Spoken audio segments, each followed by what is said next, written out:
وبرکاتہ۔ شہ نشین بتشریف فرما حضرت مولانا محمد عبد المنیم فاروقی چشتی صاحب، حضرت مولانا طیب صاحب، حضرت مولانا تجمل احمد صاحب، محترم جناب پاشا بھائی صاحب، محترم جناب کوثر محی الدین صاحب رکن اسمبلی حلقہ حاضہ، شہ نشین بتشریف فرما معزز علماء اکرام، مشائخین عظام، بزرگان ملت، میری عزتدار ماں اور بہنوں اور میرے غیور نوجوان ساتھیوں،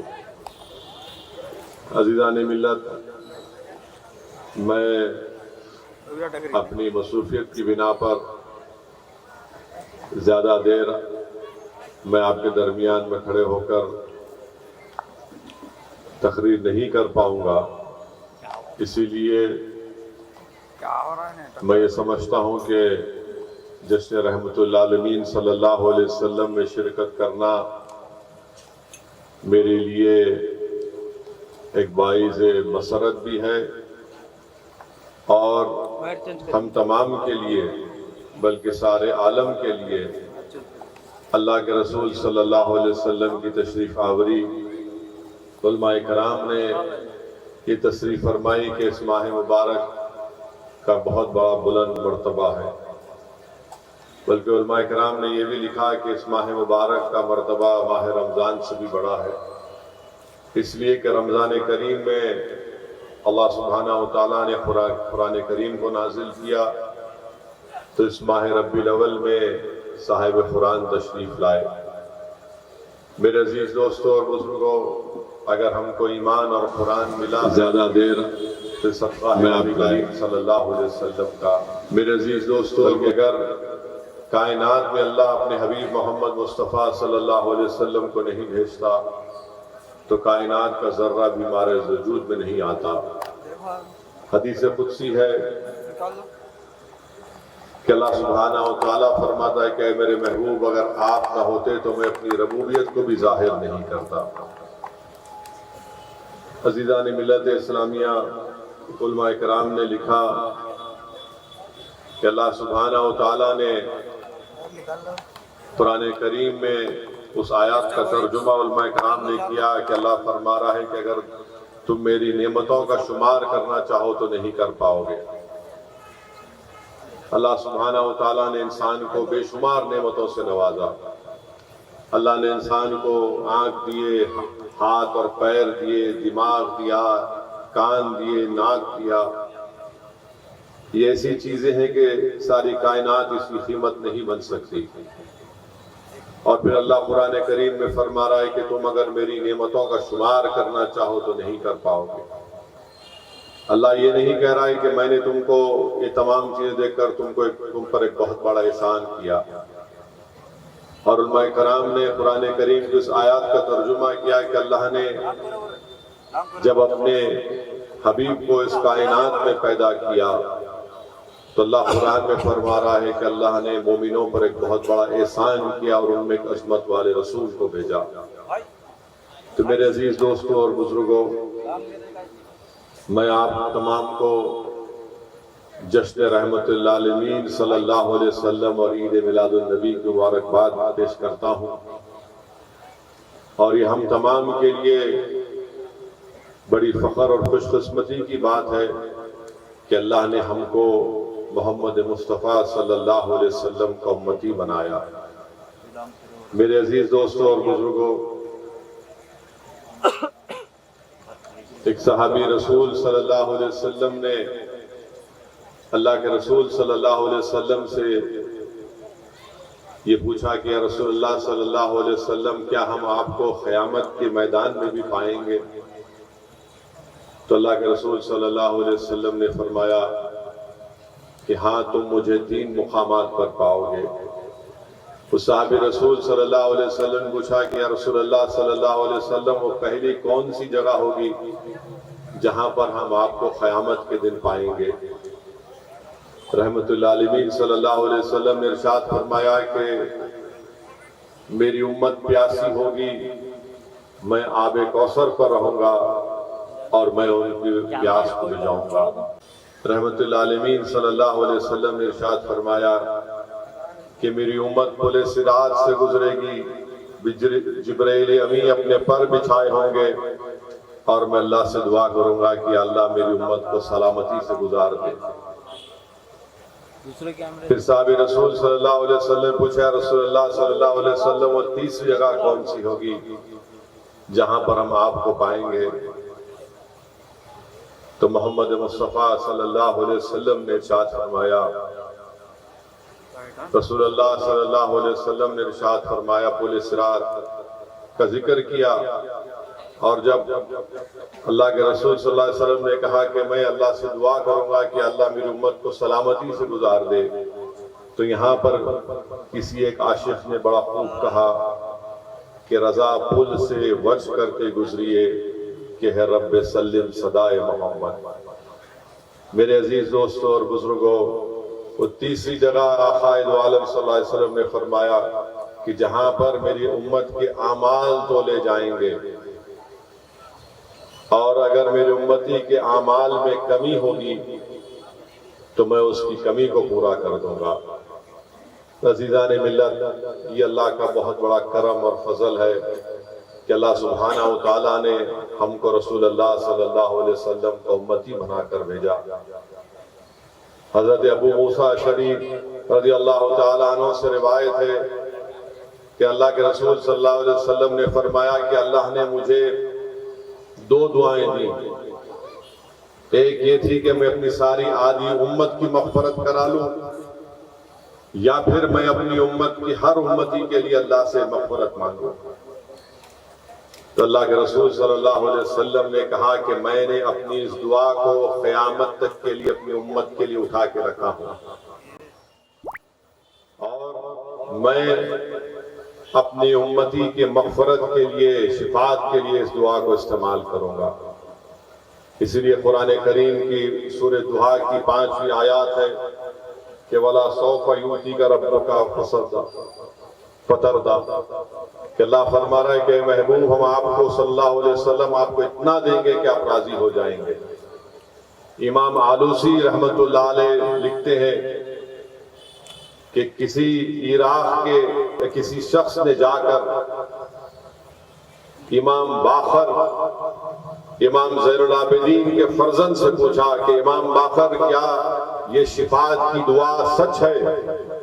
تو امام باقر نے کہا کہ میں نے حضرت علی سے یہ روایت بیان کی حدیث کی کہ اللہ کے رسول صلی اللہ علیہ وسلم دعا کر رہے تھے اور زار و خطار آنکھ سے آنسو بہ رہے تھے رسول اللہ صلی اللہ علیہ وسلم کی آنکھ سے کہ اللہ میری امت کی مغفرت کر دے، میری امت کی مغفرت کر دے۔ تو اللہ نے جبرائیل علیہ السلام کو بھیجا کر کہا کہ میرے حبیب سے کہہ دو کہ میں تم کو اتنا دوں گا کہ تم راضی ہو جاؤ گے۔ ایک اور حدیث شریف روایت آئی، امام آلوسی لکھتے ہیں رحمت اللہ علیہ کہ اللہ کے رسول صلی اللہ علیہ وسلم نے قرآن کی آیات پڑھی جو حضرت عیسیٰ علیہ السلام نے کہا تھا کہ اللہ یہ تیری امت ہے، تو اگر چاہے تو ان کو سزا دے دے۔ تو اللہ کے رسول صلی اللہ علیہ وسلم کی آنکھ سے آنسو نکلنا شروع ہو گئے کہ اللہ میری امت، میری امت، میری امت۔ میرے عزیز دوستوں اور بزرگوں، اسی لیے میں نے کہا کہ ہم بڑے خوش قسمت ہیں کہ اللہ کے رسول صلی اللہ علیہ وسلم کے ہم امتی ہیں۔ میرے عزیز دوستوں اور بزرگوں، حضرت محمد بن ابو بکر صدیق اکبر کے فرزند سے یہ واقعہ ہم کو ملا، حدیث شریف ملی کہ ایک مرتبہ رسول اللہ صلی اللہ علیہ وسلم کسی غزوے سے واپس ہو رہے تھے، رات میں ایک جگہ پر قیام کیا تو خیمے لگائے گئے، ایک ایک خیمے میں کوئی 3 صحابی، کوئی 4، کوئی 2۔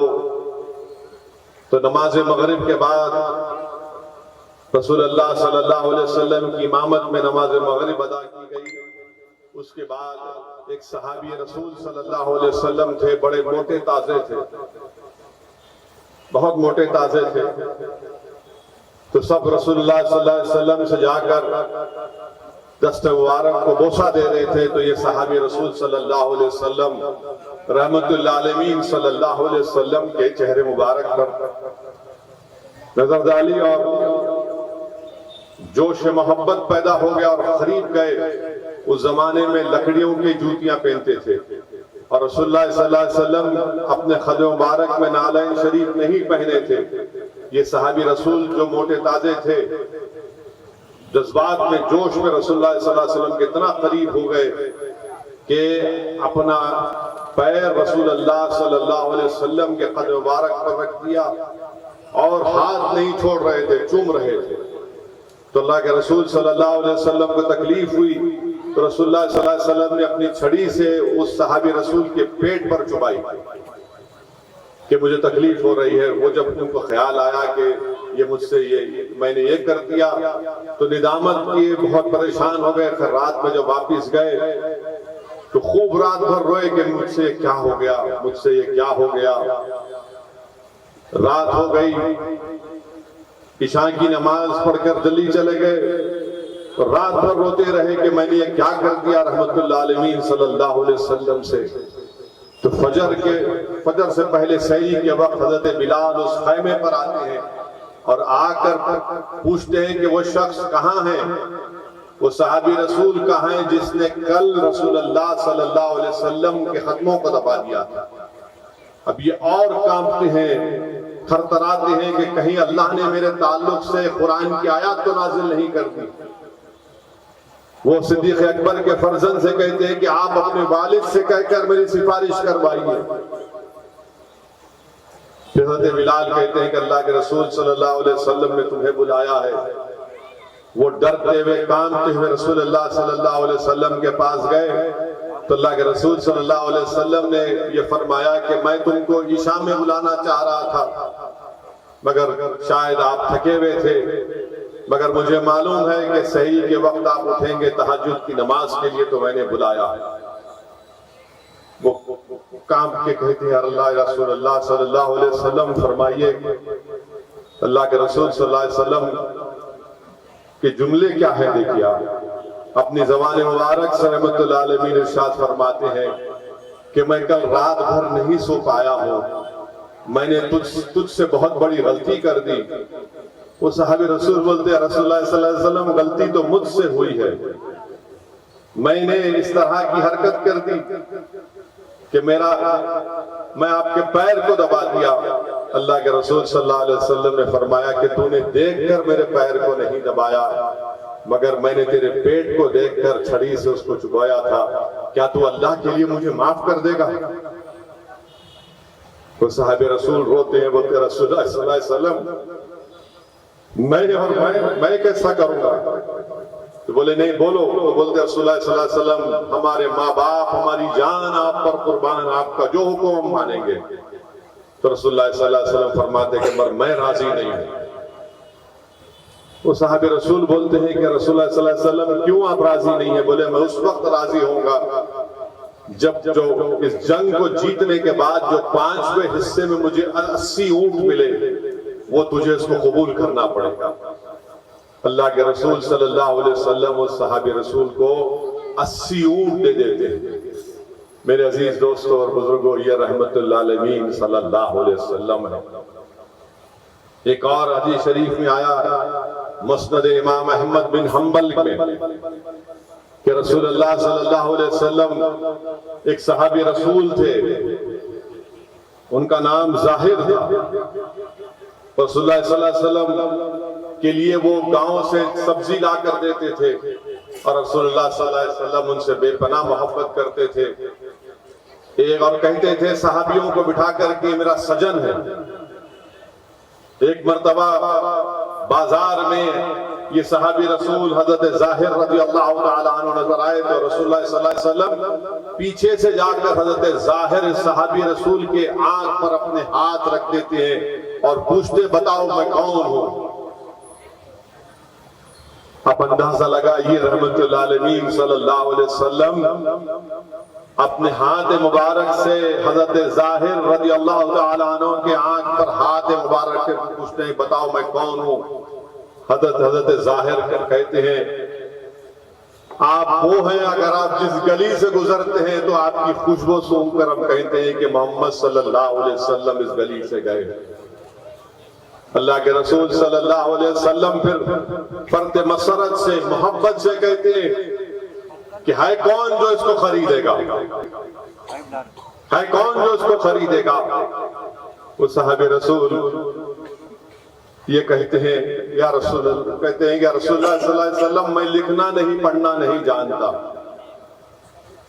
میرا کوئی وجود نہیں ہے، مجھے کوئی نہیں دنیا میں جانتا تھا، میرے آگے نہیں ہے، میرے پیچھے کوئی نہیں ہے، مجھے کون خریدے گا رسول اللہ صلی اللہ علیہ وسلم؟ ہم تو آپ کے قدموں میں آ کر بیٹھ گئے، آپ کے غلام بنے ہیں۔ رسول اللہ صلی اللہ علیہ وسلم جب حضرت ظاہر کی زبان سے یہ الفاظ سنتے، ان کا کھندا پکڑ کر ان کو اپنے اطراف اپنے سامنے پلٹا کر ان سے اپنے سینے سے لگا کر کہتے ہیں کہ تجھے اللہ اس کا رسول چاہتا ہے، تو کیا کہہ رہا ہے؟ مت کہے، خاموش ہو جاؤ۔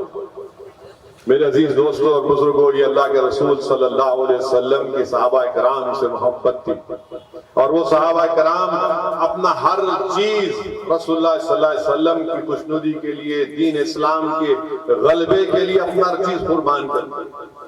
ایک اور حدیث شریف حضرت تمیم داری رضی اللہ تعالیٰ عنہ روایت فرماتے ہیں، اللہ کے رسول صلی اللہ علیہ وسلم جا رہے ہیں، ایک اونٹ دوڑتا ہوا آیا اور رسول اللہ صلی اللہ علیہ وسلم کے قدموں میں گر جاتا ہے۔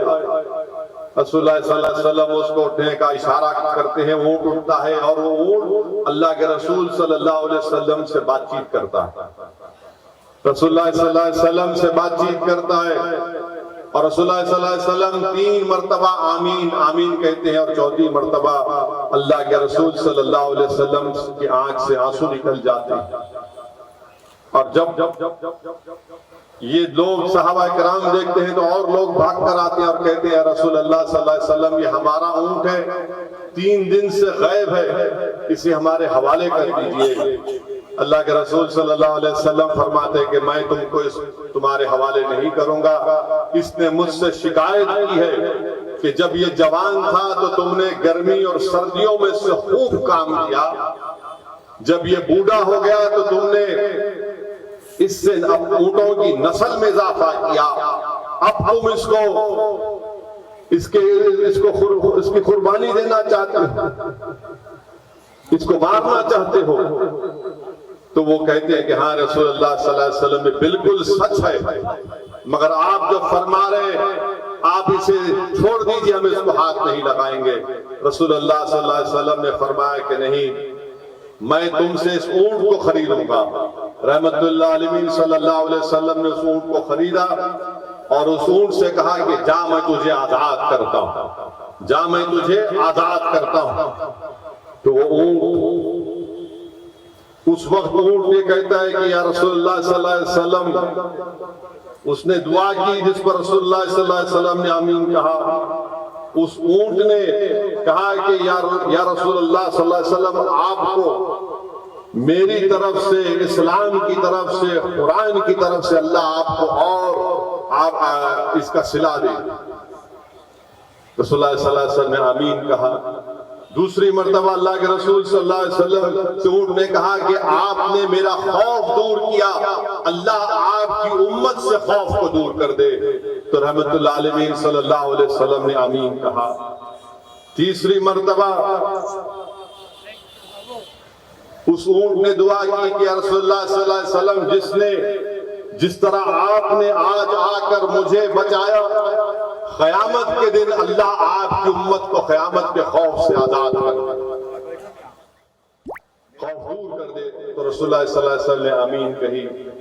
چوتھی مرتبہ اس نے کہا کہ رسول اللہ صلی اللہ علیہ وسلم، جس نے آج میرا خون بچایا آپ نے، اللہ آپ کی امت کا خون بچا دے۔ تو اللہ نے کہا کہ میرے محبوب، یہ مشیت الہی ہے، اس دعا پر آمین آپ مت کہیے۔ تو میرے عزیز دوستوں اور بزرگوں، رسول اللہ صلی اللہ علیہ وسلم رحمت للعالمین ہے، تمام کے لیے، انسانوں کے لیے، جنوں کے لیے، ہر مخلوق کے لیے، اللہ کی مخلوق کے لیے۔ بتانے کا مقصد یہ ہے کہ ہم خوش قسمت ہیں کہ اللہ سبحانہ و تعالیٰ نے ہم کو محمد مصطفیٰ صلی اللہ علیہ وسلم کا امتی بنایا۔ میرے عزیز دوستوں اور بزرگوں، رسول اللہ صلی اللہ علیہ وسلم کے صحابہ کرام نے دین اسلام کے لیے اپنا سب کچھ قربان کیا، کیا کیا پریشانیاں، کیا کیا مشکلات کا سامنا نہیں کیا۔ یاد رکھیے، میں پھر سے کہہ رہا ہوں، یہ دین ہم کو کسی بادشاہ کے محل سے نہیں ملا، بادشاہ کا قلعہ ہے، یہ ویران پڑا ہوا ہے، دین اس ویران قلعے سے ہم کو نہیں ملا، دین ہم کو کسی کی دولت سے نہیں ملا، دین اسلام ہم کو کسی ایک چمن میں چل کر نہیں ملا، یہ دین ہم کو ملا ہے تو صحابہ کرام کی عظیم قربانیوں سے ہم کو ملا ہے کہ کعبے کے صحن میں صدیق اکبر کو مارا اور پیٹا گیا۔ یہ دین ہم کو احد سے ملا ہے، بدر سے ملا ہے، حنین سے ملا ہے۔ اس دین میں امام حسین کا خون شامل ہے، اس دین کی بنیادوں میں اہل بیت کا خون شامل ہے، اس دین کی بنیاد میں عباس علمبردار کا خون شامل ہے، تب جا کر یہ دین ہم کو ملا ہے۔ تو میرے عزیز دوستوں اور بزرگوں، آپ اور ہم تمام یہ کوشش کریں کہ ہم اچھے مسلمان بنیں، اچھے انسان بنیں، نیکیوں کو اپنائیں، برائی سے دور رہے، نمازی بنے، قرآن کی تلاوت کریں، غریبوں کی مسکینوں کی مدد کریں، پڑوسیوں سے اچھا برتاؤ کریں، اپنی ماں سے اچھا برتاؤ کریں، اپنی ماں سے اچھا برتاؤ کریں، اپنی بیویوں سے اچھا سلوک کریں، ماں باپ زندہ ہیں تو ان کی خدمت کریں، اولاد کو اچھی تربیت کریں، ان کو نیک بنائیں، قابل بنائیں، طاقتور بنائیں، ہمارے محلے سے برائیوں کا خاتمہ کریں۔ اور یاد رکھیے، بلکہ میں پورے مسلم سیاستدانوں سے یہ اپیل کر رہا ہوں، یاد رکھو کبھی بھی توحید پر کمپرومائز نہیں کرو، یاد رکھو دنیا کی کامیابی کے لیے تم شرک مت کرو، تم سیاست میں ہو تو یاد رکھو توحید کے دائرے میں رہ کر اپنی سیاست کرو، اگر تم شرک کرو گے تو دنیا میں تم کو وقتاً کامیابی مل سکتی ہے، مگر یاد رکھو آخرت میں کہیں نقصان نہ ہو جائے۔ انسان کا یہ مقصد نہیں ہے کہ میں کسی بھی طرح کامیابی حاصل کر لوں، شرک کروں، توحید پر کمپرومائز کر لوں، نہیں میرے عزیز دوستوں اور بزرگوں، دنیا کی کامیابی کے لیے ہم شرک نہیں کر سکتے، ہم توحید پر کمپرومائز نہیں کر سکتے۔ اور یاد رکھو قرآن کی آیات کو کہ جب رسول اللہ صلی اللہ علیہ وسلم مکہ فتح کر کے گئے اور اپنی زبان مبارک سے مکے میں بتوں کی طرف اشارہ کرتے تھے کہ قُلْ جَعَلَ وَزَهَقَ الْبَاطِلُ إِنَّ الْبَاطِلَ كَانَ زَهُوقًا، تو بت گرتے تھے۔ یاد رکھو جب رسول اللہ صلی اللہ علیہ وسلم کی آمد اس دنیا میں ہوئی تو بت گر گئے، آگ ٹھنڈی ہو گئی۔ اور یاد رکھو کہ جب رسول اللہ صلی اللہ علیہ وسلم اس دنیا میں اللہ نے بھیجایا، دنیا میں آنے کے بعد رحمت للعالمین صلی اللہ علیہ وسلم نے سجدہ کیا۔ یاد رکھو کہ جب رسول اللہ صلی اللہ علیہ وسلم جب دائی حلیمہ کے گھر میں تھے تو پڑوسی دیکھ کر پریشان ہوتے تھے کہ حلیمہ کے پاس اتنی دولت کہاں سے آ گئی کہ چراغ رات بھر جل رہا ہے۔ جب پڑوسیوں نے پوچھا تو دائی حلیمہ نے کہا کہ نہیں، جب سے یہ نور والا آیا ہے، ہاں میں گھر کے کسی کونے میں اس کو لے کر جاتی ہوں تو اللہ وہاں پر نور پھیلا دیتا ہے، روشنی پھیلا دیتا ہے۔ تو میرے عزیز دوستوں اور بزرگوں، اس بات کا آپ کو خیال رکھنا ہے، کیونکہ یہ مجلس اتحاد المسلمین کا ایک جلسہ ہے۔ میں آپ سے اپیل بھی کرنا چاہوں گا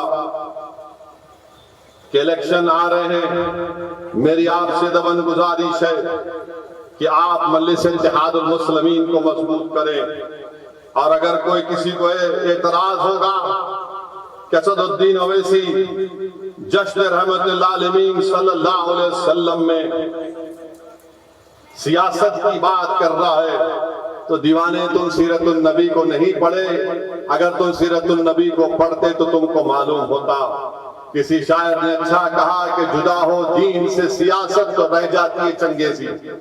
تو میرے عزیز دوستوں اور بزرگوں، جو ہمارے مخالفین مجلس اتحاد المسلمین کہتے ہیں کہ مجلس اتحاد المسلمین نے کیا کیا، تو میں عوام کے درمیان میں کھڑے ہو کر اس جلسے جشن رحمت للعالمین صلی اللہ علیہ وسلم میں آپ کو بتا رہا ہوں کہ پچھلے 10 سال میں مسلمانوں کے لیے پری پوسٹ میٹرک اسکالرشپ 14,445 کروڑ روپے پوسٹ میٹرک اسکالرشپ میں مجلس کی نمائندگی پر TRS کی حکومت نے منظور کیے۔ ریمبرسمنٹ آف ٹیوشن فیس 10 سال میں 1625 کروڑ، پری میٹرک اسکالرشپ جو گورنمنٹ آف انڈیا کے لیفٹ اوور تھے اس میں 21 کروڑ، چیف منسٹر کے اوورسیز اسکالرشپ میں 521 کروڑ، جس میں 2,975 بچوں کو بیٹیوں کو اسکالرشپ ملی۔ ٹیمرس میں 2,975 کروڑ مجلس کی نمائندگی پر TRS حکومت نے خرچہ کیا۔ 1,35,000 مسلم بچے اور بچیاں بھی پڑھ رہے ہیں۔ 6 سال میں 80,000 مسلم بچے اور بچیاں 12ویں جماعت کی تعلیم مکمل کر کے نکل چکی ہیں۔ 1,35,000 ابھی پڑھ رہی ہیں۔ 80,000 6 برس میں 12ویں جماعت مکمل کر کے الحمدللہ نکلی ہیں۔ سینٹر فار ایجوکیشن ڈیولپمنٹ میں ویریس امتحانوں کی کوچنگ کے 14 crore, minority study circle civil service various group میں 17 کروڑ، یعنی pre matric reimbursement of tuition fees, pre matric scholarship, CM overseas, TMREIS, CEDM، minority study circle کو ملا لیں گے تو 10 سال میں صرف تعلیم کے اوپر مجلس اتحاد المسلمین کی نمائندگی پر کے چندر شیکھر راؤ نے 5,617 کروڑ روپے خرچہ کیے۔ 5,617 کروڑ روپے، اور کتنے مسلم بچے اور بچیوں کو فائدہ ہوا اس میں؟ اس 8 اسکیم میں 27,34,628 بچے بچیوں مسلم بچے بچوں کو فائدہ ہوا۔ 27,34,628 کو 5,617 کروڑ خرچہ ہوئے، اور مخالفین مجلس کے پاس اس کا کوئی جواب نہیں۔ پھر اب آپ آ جائیے شادی مبارک میں 10 سال میں 2,225 کروڑ دیے گئے ہیں، جس میں سے قریب 2,65,931 ہماری بہنوں کی شادی کے پیسوں کو دیے گئے ہیں۔ امام اور موزم کا جن کو تنخواہیں دی گئی ہیں، اب اس کو بڑھا کر 17,000 امام اور موزنوں کو تنخواہ دی جا رہی ہے، اس کا بقایا ہے وہ مل جائے گا انشاءاللہ۔ پھر یہ 1 لاکھ کا فائنینشل ایڈ ہے، اور پھر آپ دیکھتے ہیں کہ تور بیت المال جو تھا نامپلی کے پاس، وہاں پر قریب 40 کروڑ کی لاگت سے وہ انیس الغربہ کی عمارت، اپنی شاندار عمارت کو مجلس اتحاد المسلمین کی نمائندگی پر بنایا گیا۔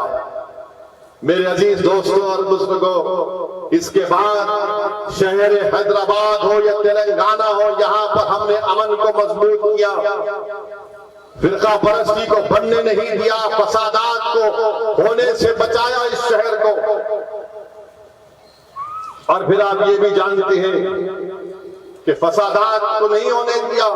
ہاں 2-3 جگہ پر ایسے حادثات ہوئے ہیں جس کا ہم کو تکلیف ہے، مگر مجموعی طور پر تلنگانہ میں کوئی فساد نہیں ہوا۔ یہ کام مجلس اتحاد المسلمین نے کیا، مجلس کے 7 MLAs نے کیا، اور مخالفین مجلس کے پاس اس کا کوئی جواب نہیں سوائے اس کے کہ گالی دو۔ اسد الدین اویسی کو گالی دو، میرے ویڈیوز بنا کر ڈالتے ہیں، میرے چہرے کو بگاڑ دیتے ہیں، میری ٹوپی کو اتار کر میرے ماتھے کے اوپر جو میں اپنا ماتھا اللہ کی بارگاہ میں سجدے میں گراتا ہوں، اپنے گناہوں کی بھیک مانگتا ہوں، اس ماتھے پر نشان لگاتے ہیں۔ یہ مخالفین مجلس اتحاد المسلمین کے کارنامے کیا کیا بولے جاتے ہیں، مگر یاد رکھو مجھے اس کا کوئی اثر نہیں ہوتا۔ اس لیے نہیں ہوتا کہ رسول اللہ صلی اللہ علیہ وسلم کو طائف کے سفر میں کیا ہوا تھا۔ مجھے اس پر اس لیے تکلیف نہیں ہوتی کہ صدیق اکبر نے تکلیف اٹھائی، مجھے اس لیے تکلیف نہیں ہوتی کیونکہ میری تکلیف کچھ بھی نہیں ہے جب میں امام حسین کی شہادت کو، اہل بیت کی شہادت کو دیکھتا ہوں۔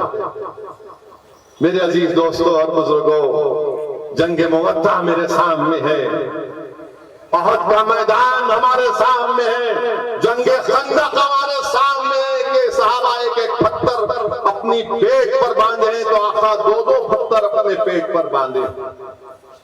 میرے عزیز دوستوں اور بزرگوں، میری آپ سے صرف یہی اپیل ہے، یہ جماعت آپ کی ہے، جماعت کو اور مضبوط کریے۔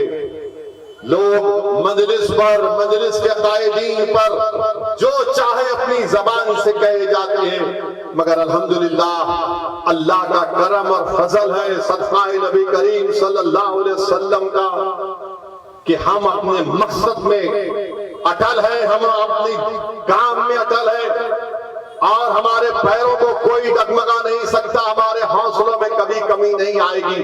تم جتنا ہم کو گالی دو گے، جتنا تم جھوٹ بولو گے، اتنا ہمارا حوصلہ عزم بڑھے گا۔ میرے عزیز دوستوں اور بزرگوں، مجھے کسی نے، ہمارے ایک مجلس کے پرانے چاہنے والے نے مجھ سے آ کر گھر پر مل کر کہا کہ اسد الدین اویسی صاحب، آپ کیوں جاتے ہیں سارے ہندوستان میں؟ کیا ضرورت ہے آپ کو جانے کی؟ آپ کیوں جاتے ہیں اتر پردیش، کیوں جاتے ہیں بہار، مہاراشٹر، جھارکھنڈ، کرناٹکا، دلی، کیوں جاتے ہیں؟ آپ کی گاڑی پر گولیاں چلائی گئیں، آپ پر الزام لگاتے ہیں لوگ کہ آپ خدا سے ملے ہوئے ہیں۔ پرانے مجلسی تھے، سالار کے دور کے بہترین ساتھی تھے، انہوں نے مجھ سے آ کر بڑی ہمدردی سے مجھ سے کہا، میرا ہاتھ پکڑ کر کہا کہ اسد بابا مت جاؤ، بس کرو، یہ کیا بولتے ہیں لوگ۔ تو میں نے ان سے کہا کہ آپ کی ہر بات کو میں اپنے بڑی عزت سے اپنی نگاہوں پر رکھتا ہوں۔ میں نے ان سے کہا کہ میں نے بہت بڑے عالم دین سے سنا کہ امام حسین کربلا کیوں گئے تھے، امام حسین کربلا کیوں گئے تھے، امام حسین کس فکر میں کربلا کو گئے تھے۔ میں نے اس پرانے ہمارے مجلس کے قائد سے کہا کہ امام حسین ایک فکر لے کر گئے تھے، امام حسین نے ایک پیغام دیا ہم تمام کو کہ ظالم کے آگے نہیں جھکنا، ناانصافی کے خلاف آواز اٹھانا، مظلوم کا ساتھ دینا، طاقت کے آگے سر نہیں جھکانا، اپنے حق کے لیے سچا، اگر سچ ہو، حق پر ہو تو لڑو، مقابلہ کرو۔ میں نے ان سے کہا کہ یہی چیز میرے سامنے ہے۔ انہوں نے کہا کہ پھر سے گولیاں چلیں گی، میں نے کہا میں مرنے تیار ہوں، خدا کی قسم کھا کر کہہ رہا ہوں کہ میں مرنے تیار ہوں، اپنی جماعت کے لیے، غریب اور مظلوموں کے لیے۔ میری زندگی کی کوئی قیمت نہیں ہے، یہ اللہ کا کرم ہے کہ اللہ نے مجھے رسول اللہ صلی اللہ علیہ وسلم کا امتی بنایا، یہ اللہ کا کرم ہے کہ اللہ نے مجھ جیسے بیکار اور ناقص کو مجلس کا ایک سپاہی بنایا، کہ میں آج مظلوم عوام کے لیے، مسلمانوں کے لیے، غریبوں کے انصاف کے لیے کونے کونے میں جاتا ہوں، ورنہ مجھ میں کیا قابلیت ہے۔ میں بھی حیدرآباد کے گلی کوچوں میں پھرنے والا ایک نوجوان تھا، مجھے بھی اندازہ نہیں تھا کہ اللہ مجھے یہاں تک پہنچائے گا۔ یہ دعا ہے میرے ماں باپ کی، میرے مرحوم والد کی، یہ دعا ہے اولیاء اللہ کے اہل دل کی یہ دعا ہے ان علماء کرام کے جن کے ہاتھوں کو میں بڑی عزت سے چومتا ہوں. یہ دعا ہے جامع نظامیہ کے مرحوم حضرت طاہر رضوی صاحب قبلہ رحمت اللہ علیہ کی شیخ الحدیث کی خواجہ شریف صاحب رحمت اللہ علیہ کی بہت بڑے بڑے علماء کرام کے ہاتھ چومتا ہوں اور ان سے کہتا ہوں کہ بس آپ ایک ہی دعا کرو میرے لیے، میرے ایمان کی سلامتی کے لیے. جو لوگ آج مجھ پہ الزام لگاتے لگاؤ، مجھے کوئی فکر نہیں ہے، مگر یاد رکھو ایک دن جب میدان ہوگا نا، جب اللہ سب کا فیصلہ کرے گا، رائے برابر چیز کا فیصلہ کرے گا، تم جب تیار رہنا، مجھے اس کی کوئی فکر نہیں ہے.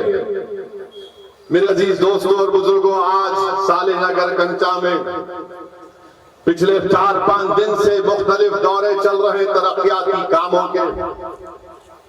میں جب قلعہ گولکنڈہ میں داخل ہوا تو مجھے یاد آیا کہ برسوں پہلے قائد سالار ملت کے ساتھ میں آتا تھا. میری عمر 12-13 سال کی ہوگی. اس زمانے میں جلسے رات کے 3-3 بجے تک چلتے تھے. مجھے قائد یاد آئے، میرے والد مرحوم یاد آئے. میں بیٹھا تھا گاڑی میں. انسان ہوں میرے بھائی، ظاہر ہے جس کے والد نہیں ہوتے دنیا میں، ہر اگر بیٹا ہوگا تو اس کو بیٹی ہوگی تو اس کے اپنے باپ ماں یاد آئے. مجھے بھی یاد آئے. سالار کی باتیں دماغ میں آنا شروع ہو گئی. ہم اتر کر افتتاح کر رہے تھے مجلس. آپ جب اپنے والدین کے والد کو یاد کرتے ہیں تو تھوڑا آپ خاموش ہو جاتے ہیں. ہم اترے تو اچانک ایک ضعیف بزرگ کو میں دیکھا، میرا ہاتھ پکڑ لیے، بولے اب تمہارے کو نہیں چھوڑوں گا، میری دکان پہ چلو. اور اتنی دعائیں دیے مجھے، اتنی دعائیں دیے کہ اللہ تمہارے کو سلامت رکھے، اللہ تمہاری حفاظت کرے. میرے بھائی، وہ میں جانتا نہیں کون ہے وہ شخص، مگر میرے دل کو چیر کے رکھ دیے ان کے الفاظ، ان کی محبت، ان کی شفقت میرے حوصلے میں اضافہ کر دیا، میرے عزم میں اضافہ کر دیا کہ یہ بزرگ اگر میرے ساتھ ہے، ان کی دعائیں میرے ساتھ ہے تو میں پہاڑوں سے ٹکراؤں گا، ڈروں گا نہیں کبھی کسی سے انشاءاللہ. میرے عزیز دوستوں اور بزرگوں، یہ مجلس اتحاد المسلمین کی محبت ہے جس کو یہ لوگ سمجھ نہیں سکتے. ارے تم گالی دو، جھوٹ بولو، جو کرتے کر لو، جب تک اللہ زندہ رکھے گا ہم تمام کو، ہم اپنی جماعت کے لیے کام کرتے رہیں گے. اب یہ تلنگانہ کا کانگریس کا صدر چمٹی کو بھی پر نکل گئے. اب یہ بول دیا کہ اسد الدین اویسی کا خاندان مہاراشٹر سے آئے. ارے دیوانے، ہم مہاراشٹر سے نہیں آئے، ہم بابا آدم یہاں پر آئے تو ان کے ہمارے ابا انہوں ہیں، تو پورا ہندوستان ہمارا ہے. بابا آدم یہاں آئے تو ابا کی زمین میں بیٹے کا حق نہیں ہوگا کیا؟ تم کہاں سے آئے بتاؤ؟ میں تو بابا آدم کا نسبت بتا دیا، بولو تم کہاں سے آئے، کدھر سے آئے تم؟ یاد رکھو تم میری زبان کا مقابلہ نہیں کر سکو گے، مگر آپ کو بتانے کے لیے کہہ رہا ہوں کہ یہ کانگریس کا یہ لیڈر جو تلنگانہ کی کانگریس کا صدر ہے، اس کی زبان سے نکلنا کہ یہ تلنگانہ کے نہیں ہے، یہ RSS کی زبان ہے کہ مسلمان ہندوستان کے نہیں ہے، اسلام بھارت کا نہیں ہے، اسلام باہر سے آیا. یہ سوچ ہے اس جماعت کے صدر کی. یہ یہاں کے نہیں ہے، وہ وہاں کے. یہی تو RSS گولوالکر سے لے کر پنڈت دین دیال اپادھیائے سے لے کر یہ سب تو یہی لکھے. کیا لکھا تھا گولوالکر نے وی اور نیشن آف ڈیفائن میں؟ یہی تو باتیں کی تھی. RSS کے سر سنچالک کے بیانات پڑھ لو آپ، پچھلے 40 سال 50 سال پرانے. وہ یہ کہتے ہیں کہ مسلمان اسلام اس ملک کا نہیں ہے، باہر سے آئے. تو وہی زبان میں یہ کہہ رہا ہے کبوتر. مگر یاد رکھو تمہاری ان باتوں سے کوئی فرق نہیں پڑے گا. ہاں، تم نے تمہارے دل اور دماغ پہ جو نفرت ہے مسلمانوں کے لیے، تم نے ظاہر کر دیا تلنگانہ کے